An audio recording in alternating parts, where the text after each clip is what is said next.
ప్రభునందు ప్రియమైనటువంటి దేవుని యొక్క సంగమా, దేవుడు అనుగ్రహించిన మహాకృపను బట్టి ఉదయకాలపు దేవుని ఆరాధించుకుంటూ దేవుడు చూపిన కృపను బట్టి దేవునికి వేలాది వందనములు, స్తుతులు, స్తోత్రములు తెలుపుకుంటూ ఉదయకాలపు ఆరాధనను ప్రార్థనతో ప్రారంభించుకుందాం. ప్రార్థన చేసుకుందాం. మహాగరుడ, పరిశుద్ధుడా, ప్రేమ కలిగిన తండ్రి, ఈ పరిశుద్ధ పాదముల కనలేని వందనములు, స్తుతులు, స్తోత్రములు నాయన. దేవుడు అనుగ్రహించిన మహాకృపను బట్టి నాయన ఈ గడిచిన కాలం అంతా నీ రెక్కల కింద భద్రపరిచి మమ్మల్ని సజీవుల లెక్కలో ఉంచి నేను స్తుతించుకున్నట్టుకు నీవు ఇచ్చిన కృపను బట్టి వేలాది వందనములు, స్తుతులు, స్తోత్రములు నాయన. ఆయన ఈ సన్నిధి ప్రసన్నత మాకు తోడుగా ఉంచండి. పాటల్లోనూ వాక్య ధ్యానంలోనూ మీరు మాకు తోడుగా ఉండమని బ్రతిమలాడుకుంటున్నాం. నీవే కార్యములు జరిగించండి. ఆవరణ చుట్టూ నీ దూతలు కాపుదల దయచేయండి. నీవే నాయన నీ సన్నిధితో మమ్మల్ని బలపరిచి నీవు ఆయన వాక్యముతో మమ్మల్ని నింపి మహిమాఘనతలు మీరు పొందుకొనమని యేసయ్య అతి శ్రేష్టమైన నామములో అడిగి వేడుకుంటున్నాం తండ్రి. ఆమేన్. పాటలు పాడుకుందాం.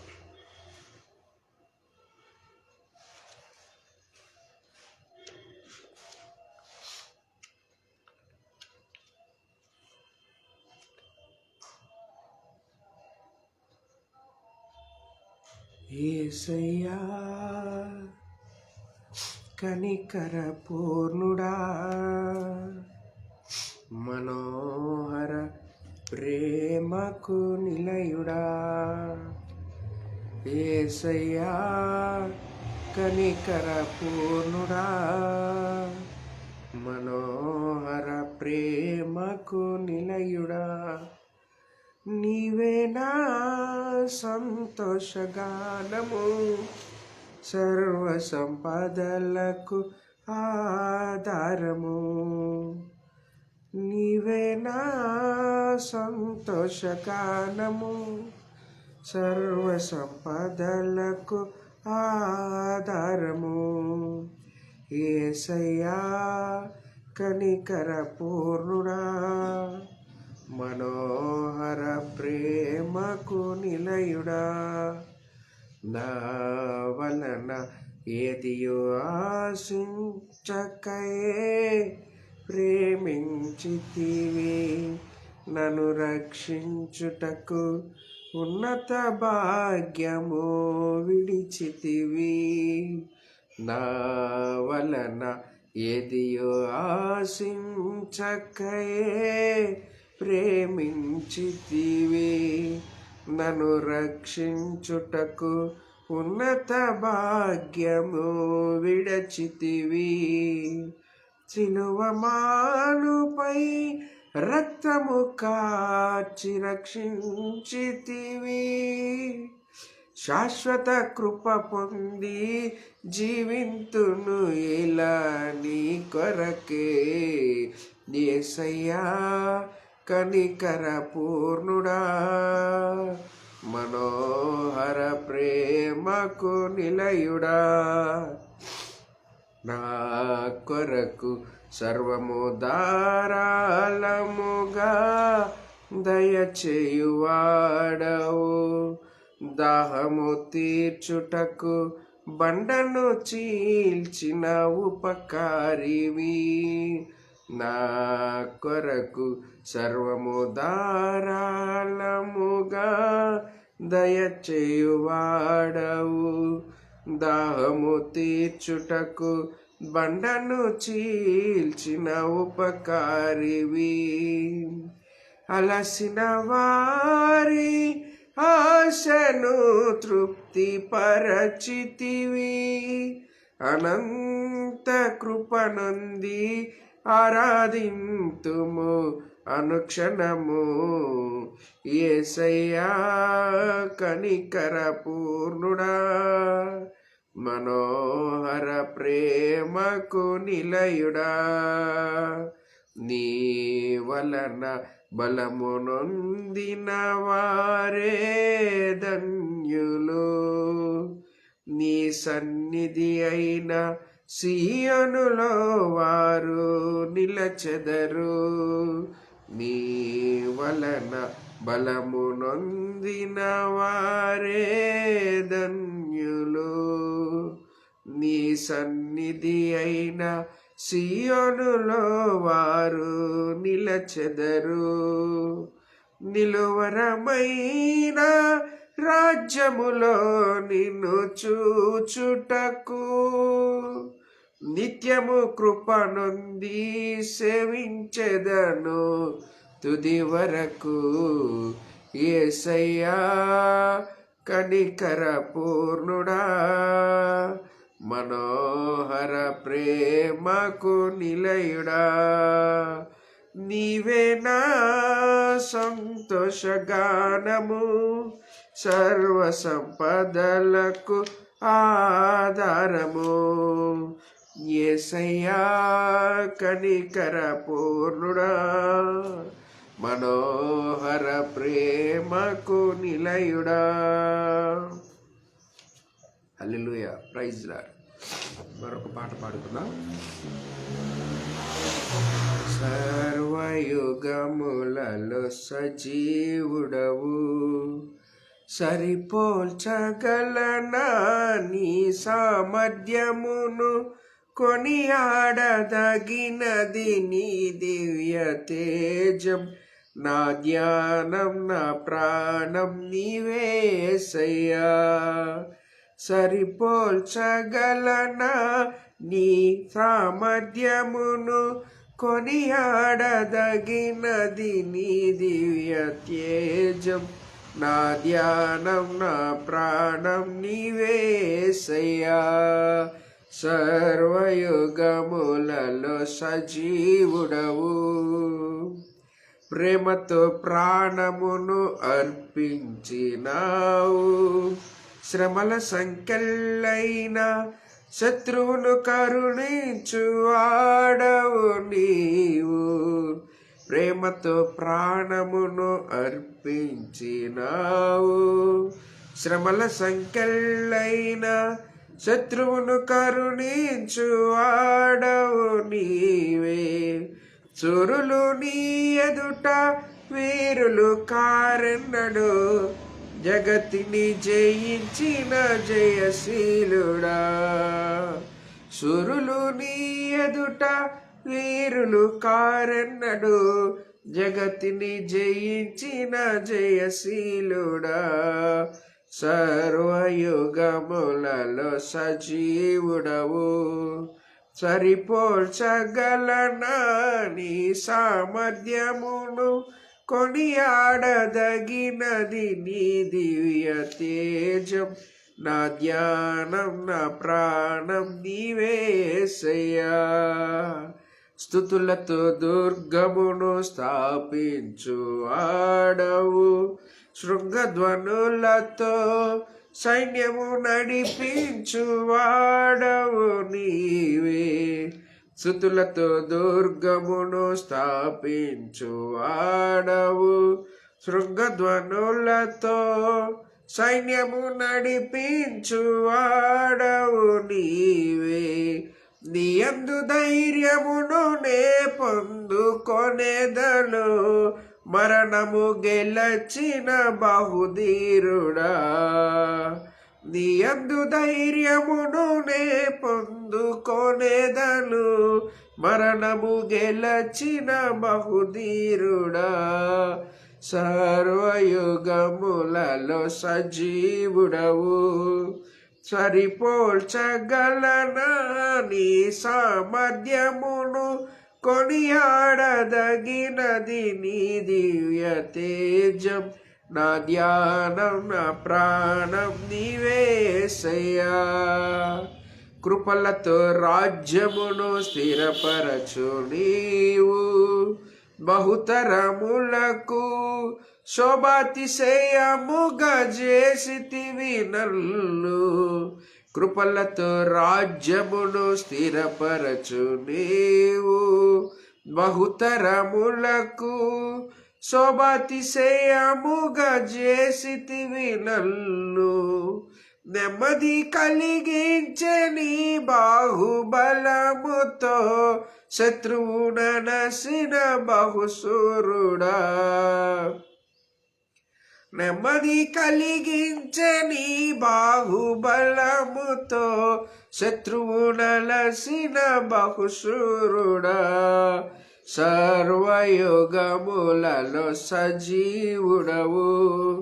సరిపోల్చగలనా నీ సామర్థ్యమును, కొనియాడదగిలది నీ దివ్య తేజం. నా ధ్యానం నా ప్రాణం నీవే యేసయ్యా. Praise lord. హల్లెలూయా.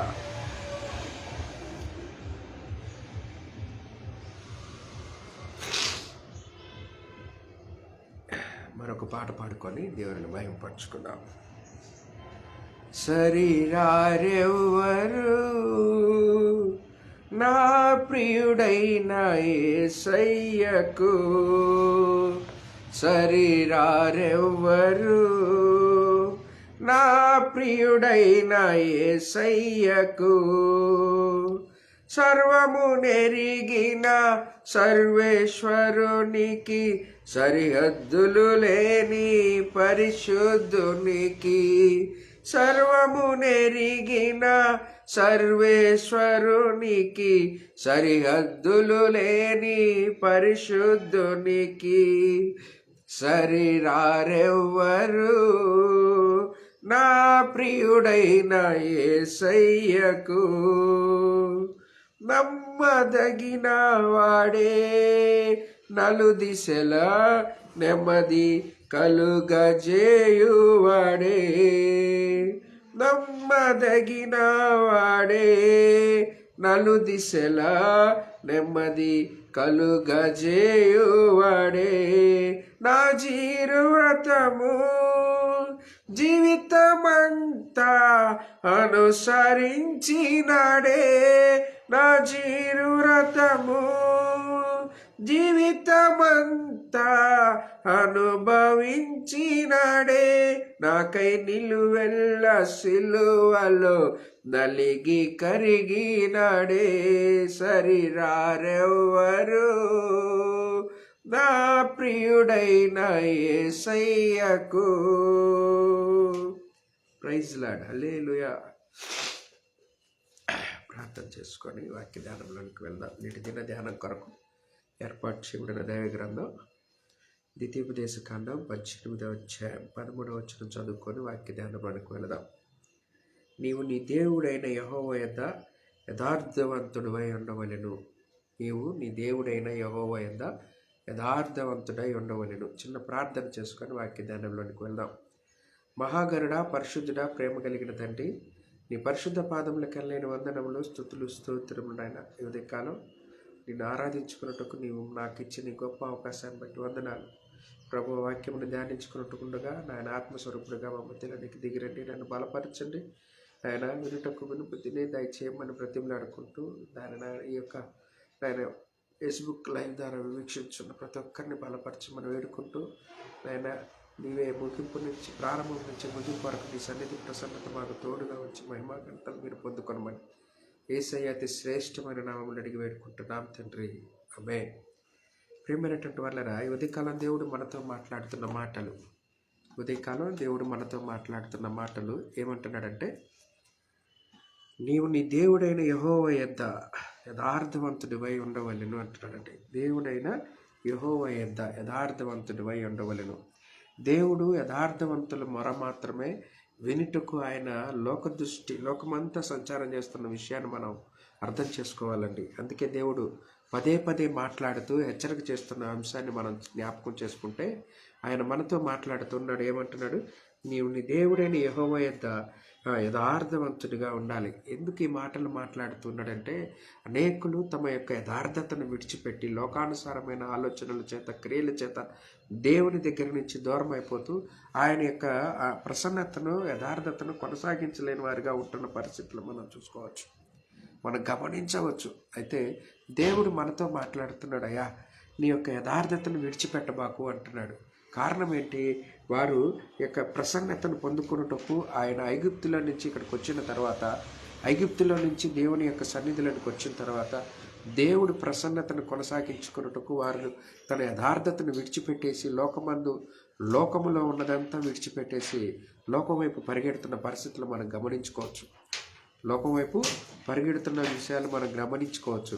ప్రియమైనటువంటి వాళ్ళరా, ఈ ఉదయకాలం దేవుడు తనతో మాట్లాడుతున్నాడు. ఏమంటున్నాడంటే 17వ అధ్యాయము 20వ వచనంలో తన రాజ్యమందు తానును తన కుమారులు ఇశ్రాయేలు మధ్య దీర్ఘాయుష్మంతులగటకై తాను తన సహోదరుల మీద గర్వించి ఈ ధర్మశాస్త్రమును విడిచిపెట్టి కుడికి గాని ఎడమకు గాని తాను తొలగక ఉండినట్లు నీ దేవుడైన యెహోవాకు భయపడుడి అంటున్నాడు.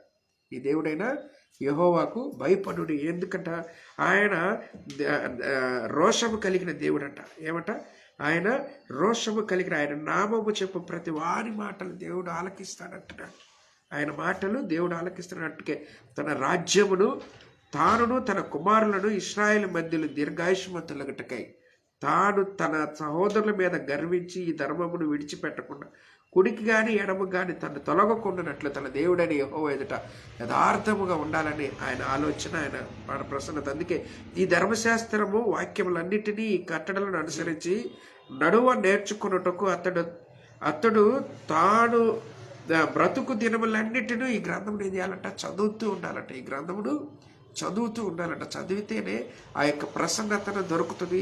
చదివితేనే ఆయన యొక్క జ్ఞానమును మనకి సమృద్ధిగా దొరుకుతుందనే విషయాన్ని మనం పరిశీలన చేసుకోవచ్చు. ప్రియమైనటువంటి వాళ్ళారా, ఈ ఉదయకాలం దేవుడు అందుకే మాట్లాడుతున్నాడు. అయ్యా, నీవు దేవుని యందు నడుచుకున్నప్పుడు యథార్థతను విడిచిపెట్టక ఆయనను అనుసరించుటకు నడుము కట్టుకో అంటున్నాడు. ఆయనను అనుసరించుటకు నడుము కట్టుకో అంటున్నాడు. ప్రియమైనటువంటి వాళ్ళారా, ఈ ఉదయకాలం దేవుని ఆరాధించుటకు, ఈ ఉదయకాలం ఆయన సన్నిధిని జ్ఞాపకం చేసుకున్నటకు దేవుడు మాట్లాడుతున్నాడు. ఎప్పుడు? దేవుడు తన యొక్క ప్రసన్నత విషయంలో వెనుతిరుగువాడు కాడు. అందుకే ఆదికాండము 17వ అధ్యాయం 1వ వచనంలో అంటాడు, అబ్రాహాం అంట 99 సంవత్సరాలు ఏలువాడినప్పుడు యెహోవా ప్రత్యక్షమైనా కూడా భయంతో వణుకుతో ఆయనని ఆరాధించినట్లుగా మనం చూస్తూ ఉన్నాం. ఎప్పుడు? 99 ఏండ్ల వాడినప్పుడు యెహోవా అతనికి ప్రత్యక్షమైనను సర్వశక్తి కలిగిన దేవుడును నా సన్నిధిలో నడుచు నిందారహితుడిగా ఉండాలన్నట్లుగా దేవుడు మాట్లాడుతున్న విషయాలు మనం జ్ఞాపకం చేసుకోవాలండి. ఎలాగా?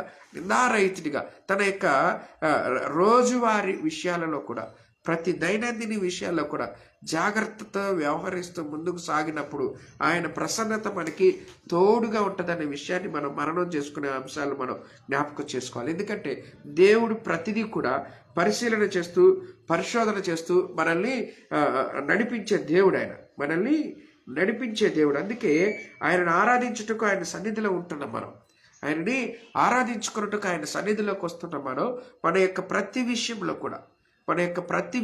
కూడా దేవుని ఆరాధించుకున్నట్టుకు మనము సమయమును అప్పగించేవారుగా ఉండాలి.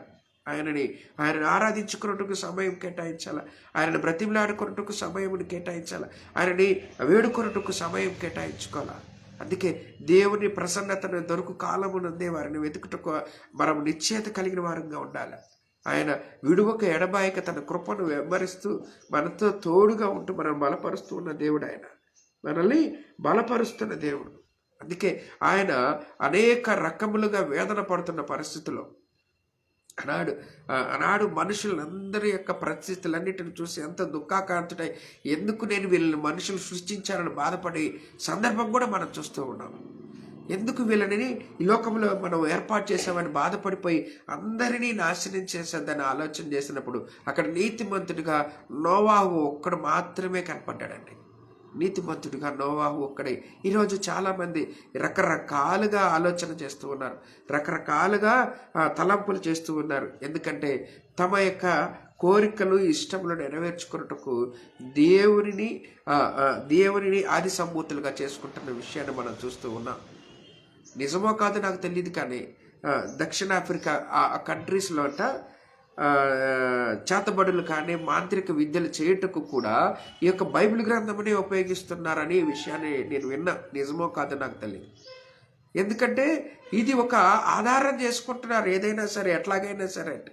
ప్రియమైనటువంటి వాళ్ళరా, ఆనాడు దేవుని వెంబడించుటకు యథార్థత కలిగిన వెంబడించాడు కాబట్టే అబ్రహామును దేవుడు విశ్వాసులకు తండ్రిగా ఏర్పాటు చేశాడట. దేవుడు అబ్రహామును విశ్వాసులకు తండ్రిగా ఏర్పాటు చేశాడు. ఈరోజు నీ యొక్క విశ్వాసమును నిలబెట్టుకున్నటకు నీవు ఏ విధంగా దేవునికి లోబడుతూ ఉన్నావు, నీవు ఏ విధంగా దేవుని వెంబడిస్తూ ఉన్నావు, నీవు ఏ విధంగా దేవుని అనుసరిస్తూ ఉన్నావు, ఒకసారి పరిశీలన చేసుకుంటే మంచిది. ఒకసారి పరిశీలన చేసుకుంటే మంచిది. ప్రియమైనటువంటి వాళ్ళరా, దేవుడు తన యొక్క పునరుద్ధాన విషయంలో కూడా విడువక ఎడబాయికి మనల్ని బలపరుస్తూ మన యందు యథార్థతను అనుగ్రహించే దేవుడు ఆయన. అందుకే ఇదే ద్వితీయోపదేశ కాండం 26వ అధ్యాయంలో ఒక మాట ఉంటుంది చూడండి.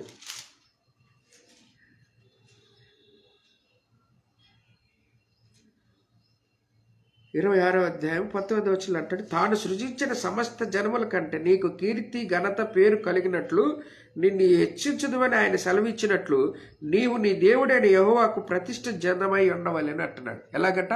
ఆయన మనల్ని హెచ్చించాలన్నా, ఆయన మనల్ని దీవించాలన్నా, ఆయన మనల్ని జ్ఞాపకం చేసుకోవాలన్నా, ఆయన మనం ఏం చేయాలంట?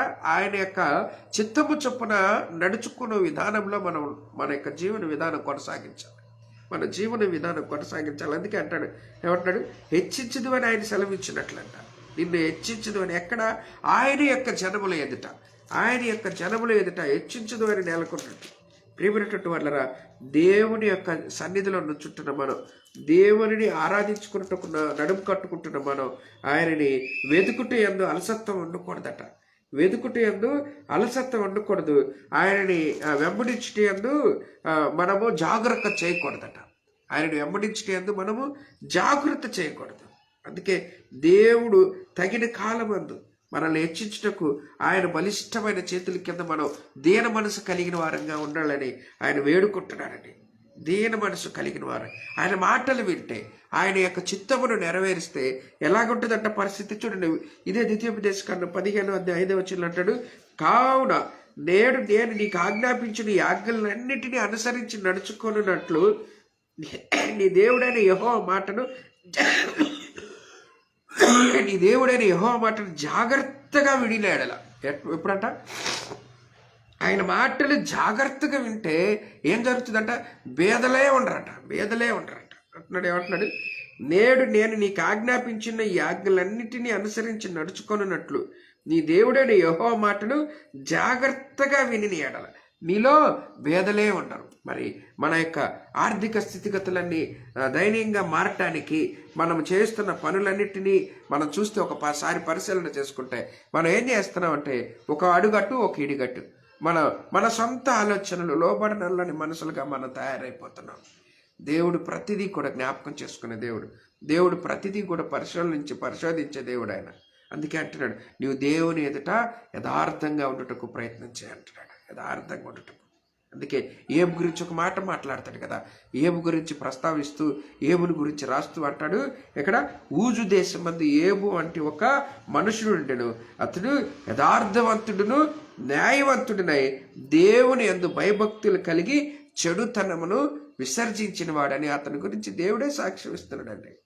అతని గురించి దేవుడే సాక్ష్యం ఇస్తూ ఉన్నాడు. మరి మనల్ని గురించి సాక్ష్యం పొందుటకు మన యోగ్యత ఏ విధంగా ఉంది, మన యొక్క పరిమాణం ఏ విధంగా ఉంది, మన పరిస్థితులు ఏ విధంగా ఉంది, మన స్థితిగతులు ఏ విధంగా ఉన్నాయి, ఒకసారి జ్ఞాపకం చేసుకుంటే మంచిది. అందుకే అంటున్నాడు, దేవుడు ప్రతిదీ కూడా పరిశీలన చేసుకునే దేవుడు ఆయన స్థితిగతులన్నిటినీ మార్చే దేవుడు. మన యోగ్యతను మనకు అనుకూలంగా మార్చే దేవుడు. ఎలాంటి ఉపద్రవాలు మన మీద దాడి చేసినా, ఎలాంటివి కూడా మనకి అనుకూలత లేకపోయినా వాటన్నిటిలో నుంచి నెమ్మది కలిగించే దేవుడు. చూడండి, గడిచిన జనవరి మాసాంతం 3వ తారీఖున అమెరికాలో వాళ్ళు ఒక పార్టీ ఏర్పాటు చేసుకున్నారట. వాళ్ళు ఒక ఎలక్షన్ కండక్ట్ చేశారట. మీరు ఈ సినిమా హీరోలని గణపరుస్తారా, మీ తల్లిదండ్రులు గణపరుస్తారా, దేవుణ్ణి గణపరుస్తారంటే దేవుని దగ్గరికి వచ్చే తలకే 0 మార్కులు వేశారట.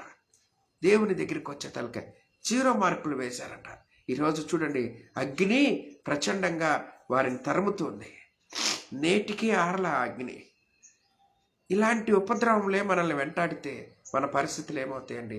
అలాంటి ఉపద్రవంలో కూడా దేవుని నమ్ముకొని ఒక సేవకుని ఇల్లు గృహము చుట్టూ కూడా దేవుడు కంచె వేశాడు. చుట్టూ కాలిపోయినా కూడా ఆ గృహం మీదకి ఆ అగ్ని అనేది రాలా. ఆనాడు ఐగుప్తిలో ఇశ్రాయేలీలకి అనుగ్రహించిన రక్షణ మనం చూసిన బైబిల్ గ్రంథంలో చూస్తూ ఉన్నాం. కానీ నేటి దినమున అగ్ని ఉపద్రవంలో కూడా ఆ దీన దాసుడి యొక్క కుటుంబం చుట్టూ దేవుడు కంచి వేసినట్లుగా మనం చూస్తూ ఉన్నాం. ఎందుకు? దేవుని యందు యథార్థతగా ఉన్నప్పుడు వారి ఎడల ఏ కీడు కూడా రాకుండా దేవుడు తన భద్రతను అనుగ్రహిస్తానంటున్నాడు. అందుకే హబక్కూ గ్రంథంలో అంటాడు, హబక్కూ గ్రంథం చివరి వచనంలో అంటాడు,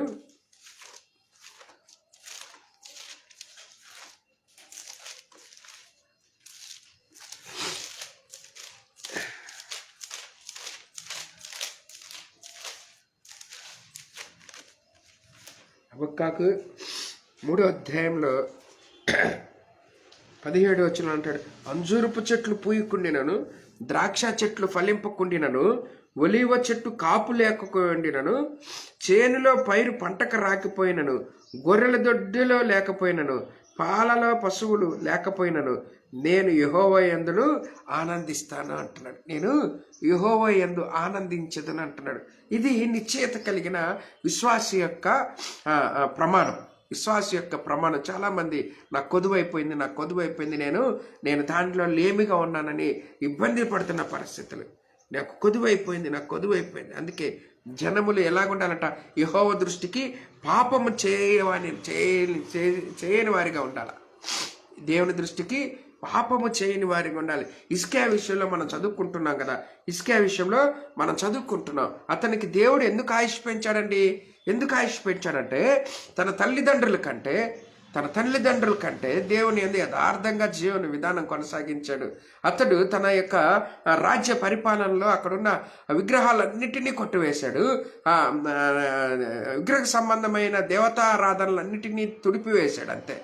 దేవునికి యోగ్యమైన కట్టడలను ఆ రాజ్యములలో నియమించి దానిని అనుసరించి నడుచుకున్నాడు. కాబట్టి దేవుడు అతన్ని జ్ఞాపకం చేసుకున్నాడు.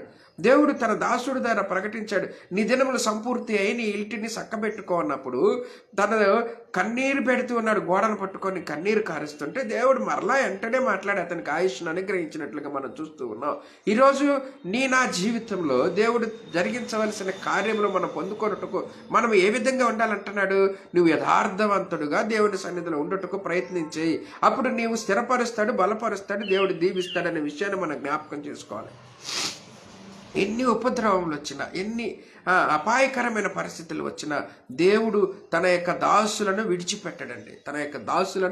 విడిచిపెట్టాడు. అందుకే మోషే పరిస్థితులను మనం ఒకసారి జ్ఞాపకం చేసుకుంటే, ఆనాడు ఐగుప్తుల నుంచి తీసుకొస్తూ ఉన్నాడు. ఎదుటేమో ఎర్ర సముద్రం, వెనక చూస్తే ఫరో సైన్యం. వీళ్ళేమో ఇక గొనుగులు సనుగులు ఎక్కువైపోయినాయి. నువ్వు మమ్మల్ని ఇక్కడికి చంపడానికా మమ్మల్ని ఇక్కడ తీసుకొచ్చావు? ఇది చూస్తేనేమో సముద్రం అయిపోయింది, మేము మమ్మల్ని దీంట్లో పాడేసి చంపేస్తావా? మాకు ఐగుప్తులేనే హాయిగా ఉంది, మా జీవన విధానం బాగుందని సనుగుతున్నారు, గొనుకుతున్నారు. ఏం చేయాలో పాలుపోలేని పరిస్థితి. మోకాళ్ళేసి దేవుడిని అడుగుతున్నాడు, ప్రభువా ఏంటయ్యా నా పరిస్థితి అని అడిగితే దేవుడు అంటున్నాడు, నీ ఓరక నిలిచిండి చూడు అంటున్నాడు. ఈరోజు ఓపిక లేకుండా విశ్వాస యాత్రను కొనసాగిస్తున్న సేవకులు కానీ విశ్వాసులు కానీ మన సమాజంలో చూస్తూ ఉన్నాడు. దేవునిని గమనించట్లా, దేవునిని అనుసరించట్లా, దేవుని ఆశ్రయించట్లా, దేవుని యందు విశ్వాసం ఉంచట్లా. మన సొంత ఆలోచనల ప్రణాళికలు మనం నెరవేర్చడం కొరకే పోరాడుతూ ప్రయాసపడుతూ ఉన్నాం. ప్రియమైనటువంటి వాళ్ళరా, జ్ఞాపకం చేసుకోండి, ఆయన విడువక ఎడబాయికి మన ఎడల కృప చూపుతానంటుంటే మనం ఏం చేస్తున్నాం? మన ఇష్టం వచ్చిన చొప్పున మనం నడవాలని అనుకుంటున్నాం. ఆ రోజు ఏం చేశారు? అధికారుల వాళ్ళందరూ ఏం చేశారంట? దేవునికి వ్యతిరేకంగా నడుచుకున్నారట. దేవునికి వ్యతిరేకంగా తినుటకు తాడుకుటకు కూడుకున్నారట. నరులు భూమి మీద విస్తరింపనారంభించిన తరువాత కుమార్తెలు వారికి పుట్టినప్పుడు దేవుని కుమారులు నరుల కుమార్తెలు చక్కని వారిని చూసి వారందరూ తమకు మనసుకు వచ్చిన స్త్రీలను వివాహం చేసుకునేది. అప్పుడు యెహోవా ఆత్మ నరులతో ఎల్లప్పుడూ వాదించదు, వారు తమ అక్రమ విషయంలో నరమాతులై ఉన్నారు, ఆయనను వారి దినములు తగ్గించేస్తానంటాడు. వారు ఆడుటకు కూడుటకు చేరినట్లుగా మనం చూస్తూ ఉన్నాం. దేవుని సన్నిధిని విసర్జించేశారు. దేవుని విసర్జించి వారి యొక్క ఇష్టము చొప్పున ప్రవర్తించటకు కూడుకున్నారంట. ఈరోజు చాలామంది దేవునిని విసర్జించేసే పరిస్థితులు, దేవుని విడిచిపెట్టేస్తున్నారు, దేవుని ఆశ్రయించట్లా. అందుకే ఇదే కీర్తనల గ్రంథం 37వ అధ్యాయం 37వ చరణంలో అంటాడు, నిర్దోషులను కనిపెట్టుము అంటున్నాడు. ఎవరినంట? నిర్దోషులను కనిపెట్టుము, యథార్థవంతులను చూడుము, సమాధానపరచు వారి సంతతి నిలుచును గాని ఒక్కడైనను నిలవకుండా అపరాధులు ఏమైపోతారంట? నశించిపోతారట. ఒక్కడు కూడా నిలవడట అపరాధులు అనేవాళ్ళు, ఒక్కడు కూడా నిలవడు. ప్రియమైనటువంటి వాళ్ళరా, మనము మన విశ్వాస యాత్రను కొనసాగించుకున్నట్టుకు మనం నడుము కట్టుకునేటప్పుడు దేవుడు మనల్ని పరిశీలిస్తానంటున్నాడు, పరిశీలన చేస్తానంటున్నాడు. నీవు ఆయన యొక్క ఎదుట నిలబడినప్పుడు యోగ్యమైన వాడిగా ఉండుటకే మనము ప్రయాసపడాలండి. దాని కొరకే ఈ లోకంలో యాత్ర మనది. మనం ఈ లోకంలో ఎవరు? యాత్రికులు, పరదేశులు అండి. మన లోకం ఇది కాదు, మన నివాసం ఇది కాదు. మనం ఇక్కడ యాత్ర చేస్తూ ఉన్నాం. యాత్రలో ఎలా ఉండాలంట? కొరింథీయులకు రాసిన పత్రికలు అంటాడు చూడండి. కొరింథీయులకు రాసిన మొదటి పత్రిక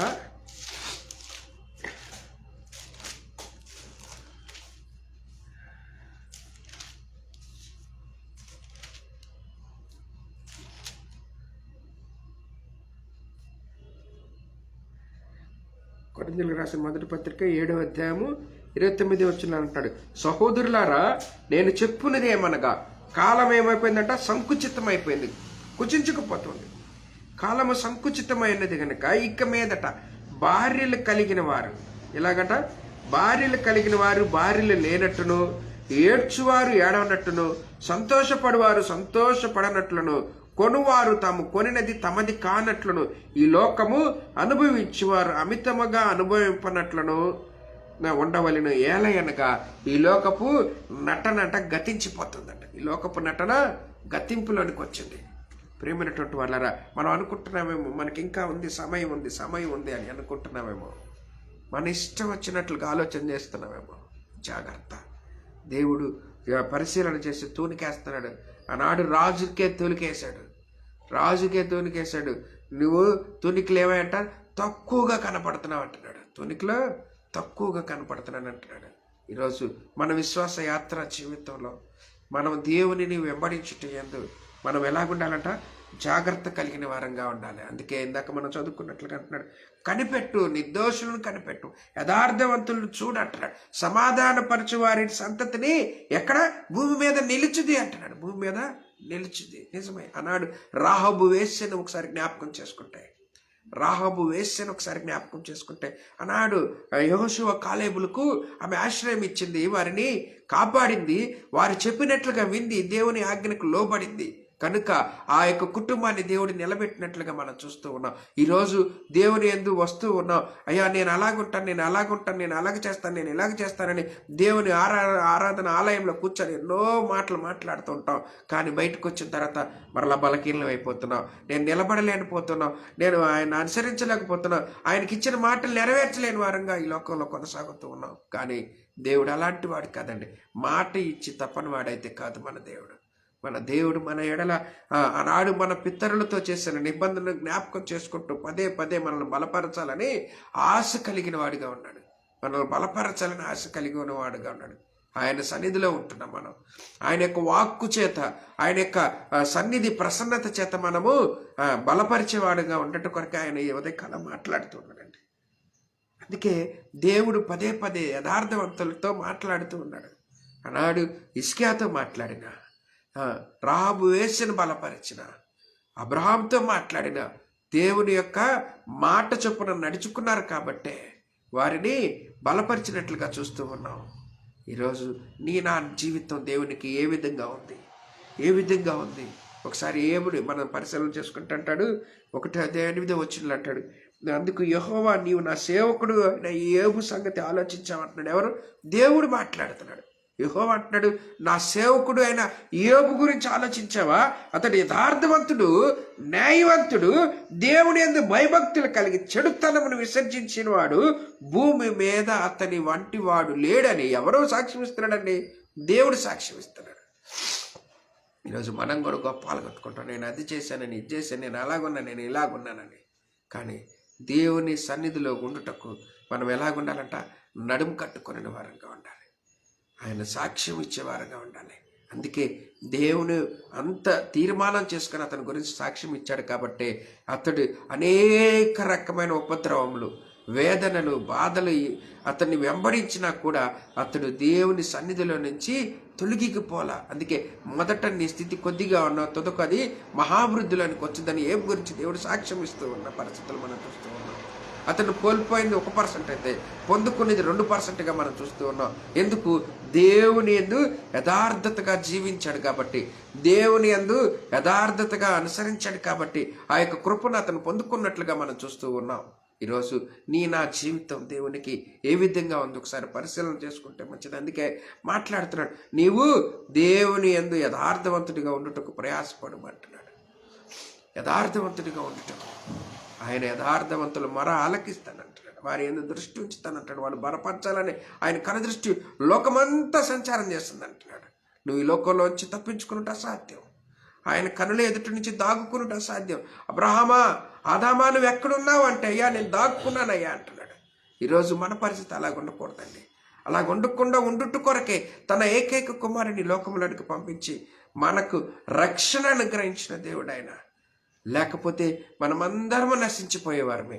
కానీ ఆయన కృప మనకి తోడుగా ఉంది కాబట్టి ఆయన ఏకైక కుమారుని లోకంలోనికి పంపించాడు. మన కొరకు రక్తమును చిందించాడు. క్రయధనముగా తన కుమారుని బలి అర్పించాడండి. ఎందుకంటే మనము నశింపకూడదని ఆయన ఆలోచన, ఆయన ప్రేమ.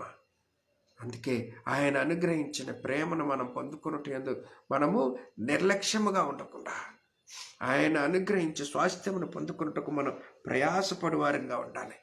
ఎలాగుండాలంట? ప్రయాసపడువారంగా ఉండాలి. అందుకే దేవుని చిత్తమును నెరవేర్చుకున్నట్టుకు మనం అనుదినము నడుము కట్టుకోవాలండి. అనుదినము నడుము కట్టుకోవాలి. లేకపోతే అది మనకి క్షేమకరం కానే కాదు. ఆనాడు దేవుని మాటలు విన్నారు కాబట్టి ఐగుప్తులు ఇశ్రాయేలు దేవుడు చెప్పినట్లుగా చేశారు కాబట్టి ఆ తెగులు గృహంలోనికి రాలా.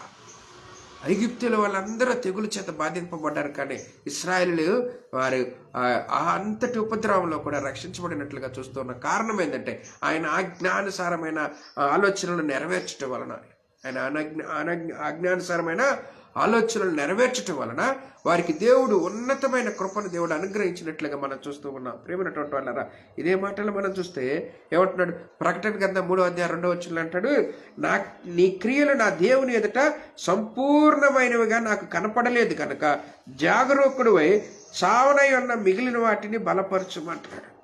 ఎలాగట? నీ క్రియలు నా దేవుని ఎదుట సంపూర్ణమైనవిగా నాకు కనపడట్లేదు అంటున్నాడు. మరి మన పరిస్థితి ఏంటి? అలాగ కనపడకపోతే మనము యోగ్యమైన బహుమానం పొందుకోగలమా? అందుకే దేవుని ఎందు ఎలాగుండాలంట? జాగరూకుడుకువే. అంటే ఇప్పుడు కాదులే, కాసేపాగి మరలా అని మనం సమయాన్ని వ్యర్థపరచుకోకుండా మిగిలిన వాటిని మనం ఏం చేయాలంట? మనకున్న మిగిలిన సమయాన్ని దేవుని ఎదుట బలపరచుచు ఆయనని వెంబడించుటకు మనం ప్రయాసపడువారుగా ఉండాలి అంట. ప్రయాసపడువారుగా. అందుకే దేవుడు తన వాక్కు చేత మనతో మాట్లాడుతున్నాడు. దేవుడు తన చిత్తమును బయలుపరచట కొరకు తన యొక్క ఆలోచనలు మనకు అనుగ్రహించాలని అనుకుంటూ ఉన్నాడు. ప్రేమైనటువంటి వాళ్ళరా, ఒకసారి జ్ఞాపకం చేసుకోండి. దేవుడు విడువక ఎడబాయక మనతో మాట్లాడుతూ మనల్ని జ్ఞాపకం చేసుకునే దేవుడు. మనం విడవనంటున్నాడు, మనకు తోడుగా ఉంటానంటున్నాడు, మనల్ని బలపరుస్తానంటున్నాడు. మరి నువ్వు దానిని పొందుకున్నట్టుకు నీ యొక్క విశ్వాస పరిమాణం ఏ విధంగా ఉందో చూసుకుంటే మంచిది. దావీదు మహారాజు అయితే ఆయన నిత్యము దేవుని బ్రతిమలాడుకుంటున్నాడండి. దేవుని బ్రతిమలాడుకుంటున్నాడు, మోకాళ్ళు వేస్తున్నాడు. అయ్యా నన్ను జ్ఞాపకం చేసుకోయ్యా, నన్ను బలపరిచయ్యా, నాకు తోడుగా ఉండయ్యా, నన్ను నీ చిత్తం చెప్ప నడిపించుటకు నీ మార్గాలు నాకు తెలియచేయ అంటున్నాడు. ఇంకా ఆశ తీరక స్థిరమైన నివాసము నీ మందిరంలో నాకు అనుగ్రహించయ్యా అంటున్నాడు. వరముగా నాకు దయచేయ అంటున్నాడు. చూడండి, దేవుని కొరకు ప్రయాసపడుతూ ఉన్నాడు. బిడ్డలు వీడి విషయంలో దేవుని కృప నిరంతరము దాగి ఉంటుంది. అనేకులు దానియేలుని చంపాలని అనేక ఉపాయముల చేత అతన్ని శిక్షకు లోబరిస్తే దేవుడు కంచి వేశాడు దానియేలు చుట్టూ. సింహపు బోనులో వేసిన సింహాలు ఏం చేసినాయి అంటే ఉపవాసం ఉన్నాయి. ఎవరి కొరకు? దానియేలు కొరకు. కారణం దేవుని కృప అతనికి తోడుగా ఉంది కాబట్టి. కారణం దేవునితో యథార్థతగా వెంబడించాడు కాబట్టి, దేవుని యొక్క విషయంలో ఎక్కడ తొట్టిలని వాడిగా ఉన్నాడు కాబట్టి దేవుని కాపుదల అతనికి తోడుగా ఉంది. ప్రేమైనటువంటి వాళ్ళరా, యేసేపు జీవితం ఒకసారి పరిశీలన చేసుకుంటే యేసేపుని అన్నలు ఏం చేశారట? అమ్మి వేశారు. అన్నలు అమ్మివేసిన దేవుని యొక్క దయ, మనుషుల దయ, అతనికి దేవుడు దయచేసి అతన్ని ఐగుప్తీల రాజ్యంలోనికి అమ్మివేయబడినప్పుడు అక్కడ దేవుడు అతన్ని జ్ఞాపకం చేసుకున్నాడు. కానీ ఆ కుటుంబము అతన్ని పాపపు ఊబులోనికి లాగాలని ప్రయత్నం చేసినప్పుడు దాని నుంచి పారిపోయాడు. ఈరోజు మనం ఏం చేస్తున్నాం తెలుసా? వాటి ఊరులకు ఆకర్షించబడుతూ ఉన్నాం, వాటిలోనికి మనమంతటికి మనమే పరిగెడుతూ ఉన్నాం. ప్రియమైనటువంటి వాళ్ళరా, దేవుడు కృపను కొమ్మరించుట ఎందు అలక్ష్యం చేయవాడు కాదు. కానీ మనం ఏం చేస్తున్నాం తెలుసా? దాన్ని కోల్పోటుకు అనేక రకమైన పనుల్లో మనము పాలిపంపులు పొందుతూ ఉన్నాం. కనుక ఈ ఉదయకాలం దేవుడు మాట్లాడుతున్న మాటలను మనం పరిశీలన చేసుకుంటే మన యొక్క క్రియలంట దేవుని ఎదుట మంచివిగా లేవంట, మన ఆలోచనలు దేవుని ఎదుట చెడ్డవిగా ఉండవంట. జాగరూకంగా ఉండకుండా మనకి మిగిలి ఉన్న సమయమును మనము దేవునికి కార్యములు నెరవేర్చేందుకు బలపరచువారంగా ఉండాలని ఆయన వేడుకుంటున్న సందర్భం ఇది. ఆయన ప్రాధేయపడుతున్న సందర్భం. అందుకే ఫిలిప్పీయులకు రాసిన పత్రిక 3:15 వచ్చినట్టు, కాబట్టి మనలో సంపూర్ణమైన వారందరం కూడా ఈ తాత్పర్యమే కలిగి ఉంటున్నారట. ఏదట? మనలో సంపూర్ణమైన వారందరం ఈ తాత్పర్యమే కలిగి ఉందము. అప్పుడు దేని గూర్చేనను మీకు వేరు తాత్పర్యం కలిగి ఉండల అదియు దేవుడు మీకు బయలుపరుస్తానంటున్నాడు. ఏం చేయాలనే దేవుడు తెలియపరిచే దేవుడు తన దాసుల ద్వారా, తన యొక్క ప్రవక్తుల ద్వారా, తన సేవకుల ద్వారా, కళలో కానీ, దర్శనాల ద్వారా కానీ, ప్రవచనం ద్వారా కానీ దేవుడు మాట్లాడే దేవుడు, బయలుపరిచే దేవుడు. కనుక దేవుని ఆశ్రయించుటకు మనం నడుము కట్టుకుంటాలి. దేవుని ఆశ్రయించుటకు మనం ప్రయాసపడాలి. మన విశ్వాస జీవితం దేవునికి యోగ్యంగా ఉండటకు మనం నడుము కట్టుకోవాలి. అప్పుడు మాత్రమే మనకి నెమ్మది, అప్పుడు మాత్రమే మనకు విడుదల, అప్పుడు మాత్రమే మనకి ఆదరణ. లేని ఎడల మనం ఈ లోకంలో వ్యర్థులముగానే ఉంటాం. మనము పొందుకోలేని పోతాం. ఆయన అనుగ్రహించి నిత్య జీవమును వారసులుగా ఉండలేము. అందుకే ఈ లోకపు నటన ముగించిపోతూ ఉంది. ఈ లోకపు నటన ముగింపులోనికి వస్తుంది. సమయం అంట సంకుచితముగా ఉందంట, కొద్దిగానే ఉందంట. మనము వ్యర్థముగా కాలమును వెళ్ళబుచ్చుకోకుండా, అటు ఇటు తిరగకుండా, కుడికి కానీ ఎడమ కానీ తొట్టిల్లకుండా దివారాత్రములు దీనిని మనమును ధ్యానించు, దీనిని చదువుతూ, దీనిలో నుండి మధుర ఫలములు, అమూల్యమును, జీవ ఫలములు మనము పొందుకొనుటకు ప్రయాసపడేవారంగా ఉండాలి. దేవుడు తన యొక్క దాసుల ద్వారా, తన బిడ్డల ద్వారా మనతో మాట్లాడుతున్న మాటలను మనం నిర్లక్ష్యం చేయకుండా దానిని పొందుకొనుటకు ప్రయాసపడు వారంగా ఉండాలి. దాన్ని ఆచరించుటకు నడుము కట్టుకునే వారంగా ఉండాలి. అందుకే ఇదే ఫిలిప్పీయులకు రాసిన పత్రిక 3:12 కూడా అంటాడు, ఇదివరకే నేను గెలిచి తిననియు, ఇదివరకే సంపూర్ణ సిద్ధి పొంది తిననియు నేను అనుకునట్లేదు, కానీ నేను దేని నిమిత్తము క్రీస్తు యేసు చేత పట్టబడితేనో దానిని పట్టుకొనవలనని పరిగెత్తుచున్నాను అంటున్నాడు పౌలు గారు. ఏమంటున్నాడు?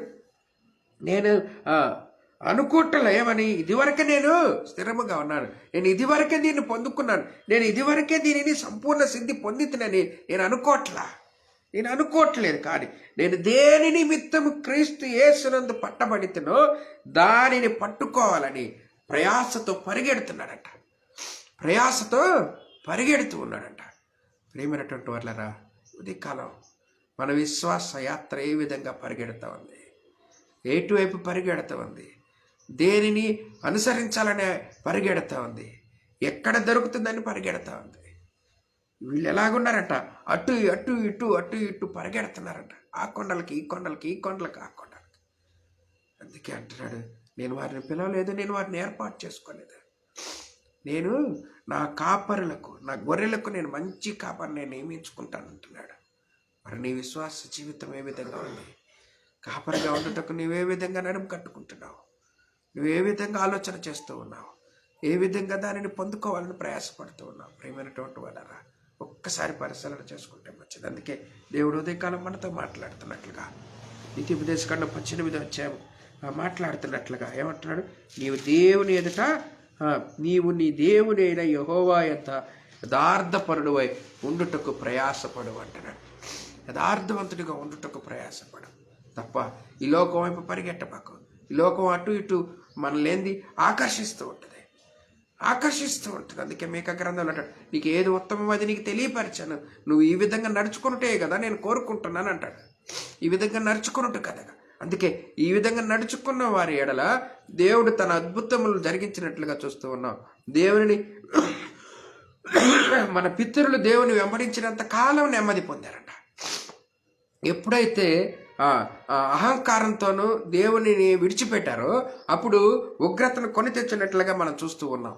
కనుక దేవునిని సన్నిధిలో నిలబడుతూ దేవుని కృప కొరకు ప్రయాసపడుతూ ఉన్న మనం ఆయన అనుగ్రహించు విశ్వాస జీవితమును మనం పొందుకొనుటకు ప్రతిదినమును మనం యొక్క శరీరమును నలగొట్టుకుంటూ ఎలాగా ప్రార్థనల చేతను, యాచనల చేతను, ఉపవాసముల చేతను ఆయన సన్నిధిలో మోకరించు ఆయన బ్రతిమలాడుకోవాలా. అయ్యా, నా యొక్క స్థితిగతులు ఈ విధంగా ఉన్నాయ్యా, నేను ఎందుకు పనికిరాని వాడిగా ఉన్నాను, నా పరిస్థితులు ఈ విధంగా ఉన్నాయి, నేను అటు ఇటు తిరుగుతున్నానయ్యా, నన్ను జ్ఞాపకం చేసుకొని దేవుని బ్రతిమలాడుకుంటే దేవుడు మనకి నమ్మకమైన నెమ్మదికరమైన స్థితి దేవుడు అనుగ్రహిస్తాడండి. అట్టి కృపను మనం పొందుకొనుటకు ఆయనను అనునిత్యము వేడుకొనుట్లో మనం జాగరూకుడుగా ఉండకుండా ఆయన అనుగ్రహించిన సమయంలోనే దేవుడు అనుగ్రహించి కృప కొరకు ప్రయాసపడదాం. అట్టి కృపా సమాధానం దేవుడు మనందరికీ మెండుగా అనుగ్రహించాలని కోరుకుంటే నా మాటలు ముగిస్తూ ఉన్నా. దేవుడు కొద్ది మాటలను దీవించి ఆశీర్వదించును గాక. ఆమేన్.